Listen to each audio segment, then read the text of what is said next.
ni sila. Hati lagi nag-start lang yung na katong nakaupan na babae na nasagol kay paupa supposedly atong Akila. Tapos ang kaupa kanina mo siya. Starting ato, nasako na sila. Di sila maduol? Dili kayo mag-aksyon ng kasuko. Nahihintred ba? Sige dahil, paduol na gamay. Una.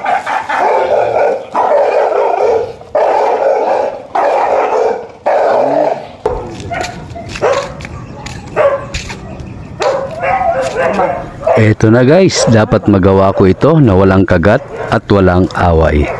Dahil nakasanayan na nila na mag-aaway sila pag ipinagtabi sila. Yun ang dapat nating baguhin. Dapat sanayin natin sila magkatabi na walang away. At pag nagawa natin yun na maraming beses, asahan mong kasunod nun.